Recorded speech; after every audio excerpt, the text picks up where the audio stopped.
Today we're going to do a brief demonstration on how to use the spectrophotometer. I turned it on. There's a little toggle button back here because it needs to warm up for 15 minutes before it is used. I have it in the absorbance mode, and if it's in transmittance when you turn it on, you can just press this little mode button and switch it over to absorbance.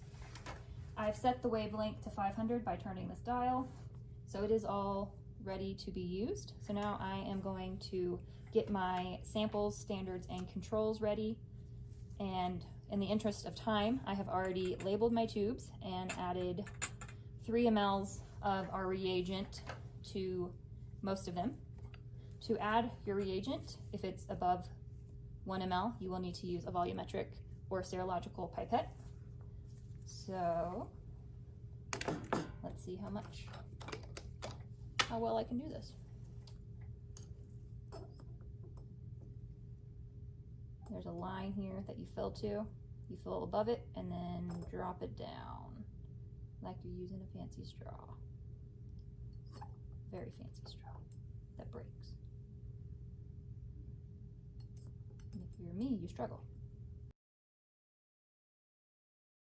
So I've now filled the pipette. I'm going to drop down the volume until the meniscus reaches the line. Check for liquid on the outside. Wipe it with the Chem Wipe without touching the Chem Wipe to the base of the pipette, and then let it drain. Since this is a volumetric pipette, we will not blow out the last bit of liquid in the pipette. And I never trust myself not to knock over an open bottle, so I always cap. All right, so that is done. So as we can see, I'm just going to do a visual check and make sure that all of my tubes look about the same volume, and they do. That's just one quick thing you can do to make sure that you've pipetted accurately before you add in your samples, so that you can correct that mistake before you've gone too far. All right, so I am now going to add 100 microliters of our standards and controls and samples, and depending on the procedure that you're using, these volumes might be different. So I'm going to add my standard.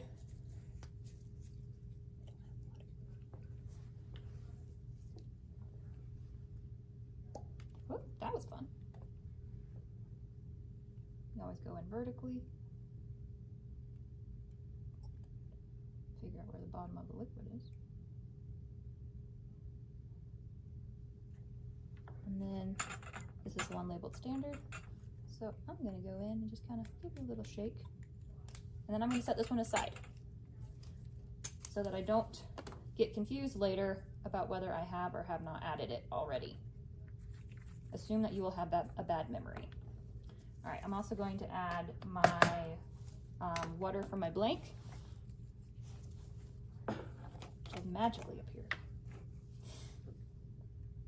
And your blank, remember, is your reagent plus water, the same amount of water that you would add for the sample. And this just corrects for the endogenous absorbance of the reagent itself. I'm gonna put it right there.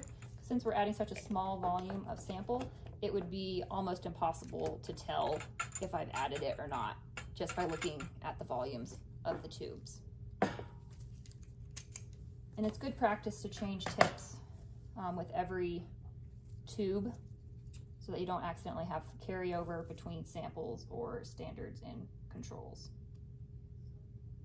because that can have a significant effect on your results.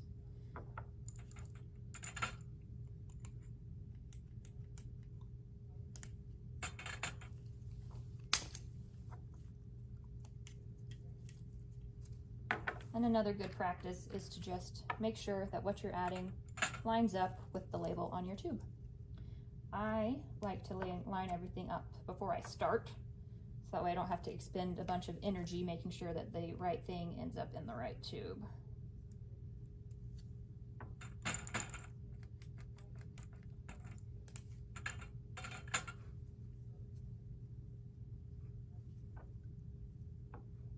Fight with the control lid. It also helps to move things over to the side. And last but not least, our sample.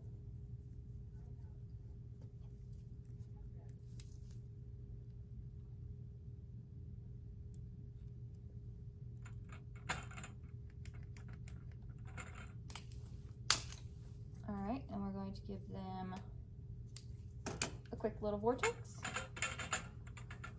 And we're going to say this has a very short incubation period.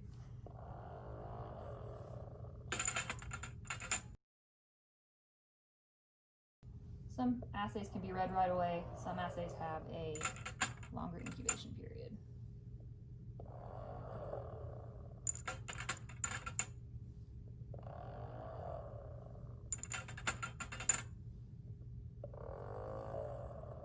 All right. So, and in your procedure, the procedure should say how long the color is stable for. Some of them are stable for up to an hour, others are not. Actually, this is not a cuvette. Don't do what I did. All right, so you might be like, oh, this is beautiful. I can use this as a cuvette. You can't. The cuvettes are made of a special material. So we are going to transfer our volume. Give it a little wipe with a Kim wipe. Make sure there's no dust or liquid on there. Place it in the spectrophotometer.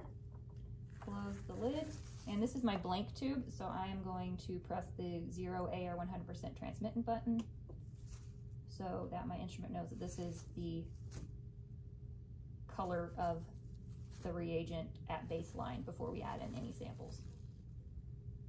It's thinking. There we go. All right, so now we have our blank, and transfer that back. You never want to discard your samples with their reagent until you are positive that you have had a successful run. Because if you need to double check an absorbance, if you've already thrown it away, you no longer have that opportunity. So I'm going to rinse it out with some distilled water and gently tap out the excess liquid. And then you can repeat this for each sample going forward. And since the cuvettes aren't being labeled with what is in them, I always make sure that I move my tube, whichever one's in use, especially if you're using multiple cuvettes at a time, in line with how I'm going to be running them. I will record that, transfer it, and move on.